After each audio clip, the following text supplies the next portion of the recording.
What is up, and welcome back to part 2 of my 2023 NBA playoff ranking series. Today I'm going to be ranking every single starting shooting guard in the 2023 playoffs. I will also be covering the small forward, power forward, and center positions over the coming days, so be sure to hit that subscribe button to stay tuned for those videos. Now, these rankings are based purely off of who I want in these upcoming playoffs, not the next season, not historically, and so I will be taking into consideration each player's overall skill set, as well as the role that they're asked to play on their team. And so let's kick things off straight away. Number 16, starting off the list, I've got Victor Oladipo.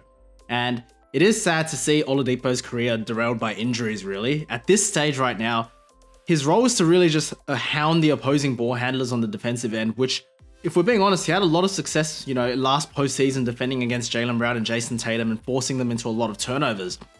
Offensively, he's no longer a reliable option, but he's still good for attacking the rim and hitting the occasional three, because he does still show that he has some athleticism. Overall, he did fall out of the Heat's rotation, but with Tyler Hero suffering a broken hand, I think that he should get that starting nod over both Kyle Lowry or Duncan Robinson due to his defense and size. For the record, I did have Tyler Hero at the number 9 spot prior to the injury. At number 15, I've got Kevin Huerter. Look, there's no question that Kevin Huerter is an excellent shooter, but he's an absolute traffic cone of a defender, even on a Kings team which is already terrible defensively. On the season, opponents are actually shooting 4.5% above their season average when being guarded by Kevin Huerter, which is the worst mark amongst the Kings regular rotation players, and the Kings net rating actually improves from plus 2.2 to a plus 10 when Monk replaces Huerter alongside the rest of the starters. At number 14, I've got Grayson Allen, who is obviously a very good shooter and does play some pretty pesky defense. However, historically, his play just doesn't translate very well into the playoffs. Teams start targeting him on the defensive end. When you look at, last season, Jaylen Brown and Jason Tatum, they were trying to get Grayson Allen switched onto him. And so he does have a bit of issues defending against bigger guys. A lot of that, might have to do with the fact that the Bucks are just absolutely stacked defensively. So Allen's pretty much the natural choice. But regardless, he's a dirty player, so fuck that guy. Number 13, give me Quentin Grimes, who's not as much of a household name as the previous few guys, but Grimes is a legit 3-and-D wing who has recently shown that he can do a lot more than just shoot the 3 and defend players. He's averaging 20.2 points, 4.3 rebounds, and 3.5 assists in his last 10 games, and this is only the second season of his career. Kevin Huerter and Grayson Allen may be the better and more reliable 3-point shooters at this stage, but I've got Grimes due to the fact that he's still a very good 3-point shooter himself in his own right, and he can certainly hold his own against bigger wings a lot better than those other guys can. At number 12, I've got Eric Gordon, and despite averaging a career low in points, Eric Gordon has done a pretty decent job starting in place of Paul George, and gets the nod for me over the previous guys due to his playoff experience. And although he's dead last on the Clippers in defensive rating, he can more than hold his own against bigger wings, and I trust him on the defensive end in the playoffs due to his experience when it matters most. And he also did have a great showing against Game 1 in Phoenix today, dropping 19 points and hitting 3 3-pointers whilst playing solid defense on KD and Devin Booker. And so next up at number 11, I've got Kentavious Caldwell-Pope. This one's pretty straightforward for me. I think when you think of the best pure 3-and-D wings, KCP is one of the first guys on top of mind, and he plays his role perfectly alongside Nikola Jokic. He's shooting at the career high 42.3% from 3. He's one of those guys where you know what you're getting out of him. You don't really need too much from him, but he does a great job in his role, so I've got him here. At number 10, I've got Tyrese Maxey, who I think is a great scorer. But with that being said, I do think that Maxey has a very low floor relative to a lot of the other guys on this list, because if his shot isn't falling, it really doesn't offer that much more to convince the 76ers to play him over someone like a DeAnthony Melton. He's not a natural playmaker, and his size limits him a lot defensively, despite Maxey putting in a lot of effort, and he has the IQ. It's just that he's 6'2" and is a bit on the skinny side, so he gets moved around pretty easily. At 9, I've got Austin Reaves, who, I don't know if this is a hot take, but after watching him play more and more, I actually think is the Lakers' third best player. And so when you look at it this way, during that stretch when the Lakers were fighting for their playoff hopes, when LeBron was injured, Austin Reaves was clearly their second best player. And overall, he just plays with so much poise. He always seems to be making the right plays. He can run the pick and roll with AD very well. He's excellent at drawing fouls. He's a good 3-point shooter, and he can definitely hold his own defensively too. He's averaging 18 points, 3.3 rebounds, and 5.5 assists on 42.5% shooting from 3 in his last 23 games, which isn't a small sample size whatsoever. And I think he has the potential to make this ranking at number 9 age very poorly. He's stepped up like crazy as of late. And when you look at what he did in game 1 against the Grizzlies, that was no fluke. And I have him over Maxey simply because he can impact the game in so many other ways, even though he's not as gifted of a scorer as Maxey is. And in doing so, he still manages to score 15 to 20 points every single night. At number 8, I've got DeJounte Murray. Now, it's no surprise that DeJounte Murray's fit alongside Trae Young was always going to be a little bit iffy.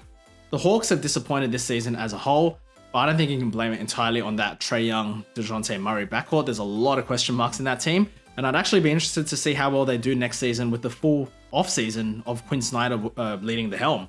And so, DeJounte Murray this season, he's actually been pretty good. He's averaged a career high in 3-point attempts per game, and shooting a respectable 34.4% on the season.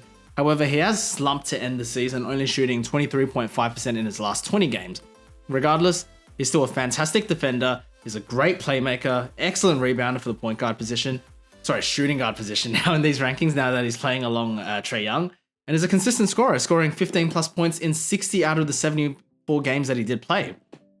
At number 7, I've got Desmond Bane, who is arguably the most underrated player in the league, despite already being widely recognized as the most underrated player in the league. I don't even know if that makes sense. He's an excellent second option alongside Ja Morant, and his skill set is very well rounded. He's an excellent shooter, a great defender, ranking second on the Grizzlies in defensive rating, trailing only Jaren Jackson Jr., and is also a very good secondary playmaker. I just don't think he has that it factor that the next 6 guys have, who are able to just take matters into their own hands and take over a game and just will your team to victory on their own. And that's why I've got him at number 7. At number 6, I've got Mikal Bridges, who, yes, I know, he's played small forward his entire career. But with the Nets' current roster construction right now, he's clearly their starting shooting guard alongside Spencer Dinwiddie, Cameron Johnson, Dorian Finney-Smith, and Nick Claxton. And on the season, Bridges has excelled as the number 1 option on the Nets, averaging 26.1 points, which is 8.9 points more than he averaged on the Suns to start the season. And he's doing that without dropping his efficiency. He's still an elite player on the defensive end of the floor. And if he had sustained this level of play for a full season, I may have very well likely ranked him higher. But for now, because the sample size is a bit smaller, this ranking here feels right. At number 5, I've got Klay Thompson.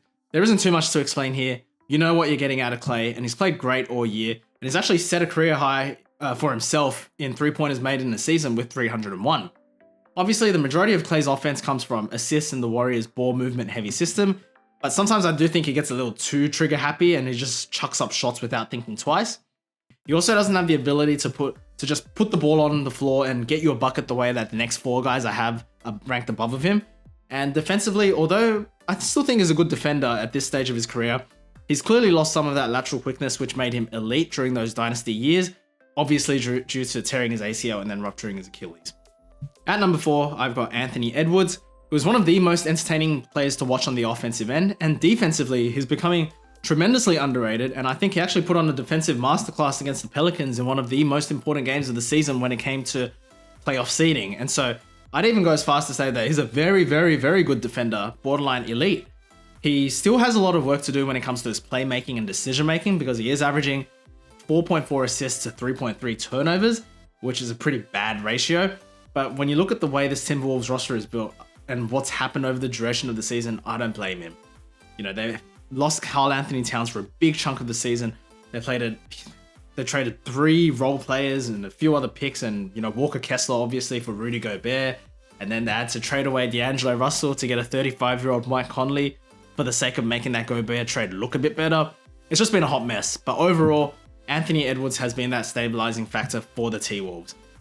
At number 3, I've got Jaylen Brown, who is probably the best 2-way shooting guard in the entire league and more than capable of leading his own team, as is shown in the very small 6 games that he's played without Jason Tatum this season, where he led the Celtics to a 4-2 record, which is pretty good, averaging 30.8 points, 10.7 rebounds, and 4.5 assists. Now, as great as JB is, he still has room to improve. His 3-point percentage has dropped for the second consecutive year from 39.7% 2 years ago to just 33.5% this season.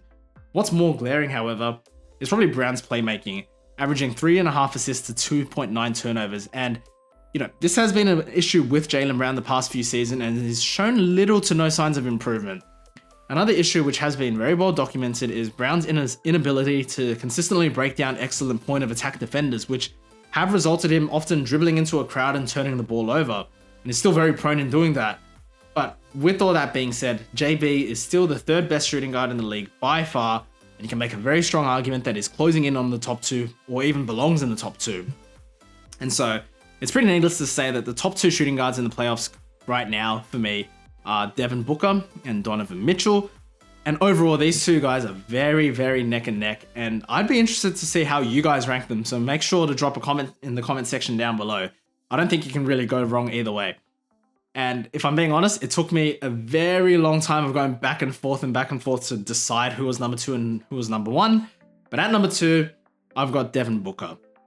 And the reason why is focus on the fact that this is for the playoffs, and let it be known that Devin Booker didn't really achieve anything until CP3 came along, whereas Donovan Mitchell was carrying the Jazz in the playoffs even as a rookie.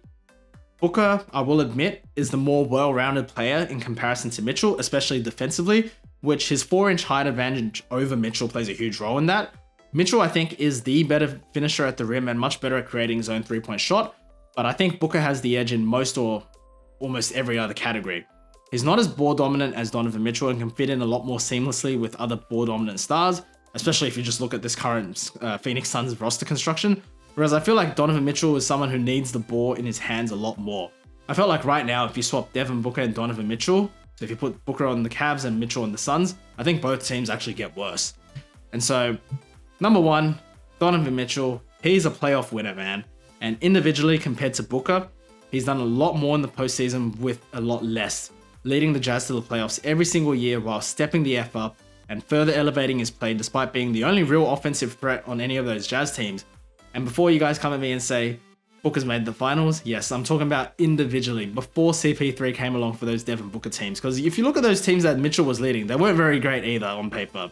And so, Donovan Mitchell, obviously, he does have a lot of work to do on the defensive end, but for me, he gets a slight pass just because of the offensive burden he's had his entire career. We all know what he's capable of on the defensive end. He was actually known as a defensive stopper coming out of college with, that crazy athleticism and a 6'10 wingspan despite only standing 6'1. So I don't think he lacks the tools. He's just, I just think he's had too much offensive responsibility. So I think if both Mitchell and Devin Booker, they're on fire, they're switched on, I suppose, I'd take Mitchell in a heartbeat to lead my team and will my team to victory because I do think he's the more natural leader. But when Mitchell is cold, he does have a strong tendency to just chuck up shots and shoot his team out of the game, even when it's in a close game situation. So I think overall it comes down to this. With the game or a series on the line, I would rather have Donovan Mitchell, and I trust Donovan Mitchell more than Devin Booker, which is why I have him at number 1 for the sake of these playoffs.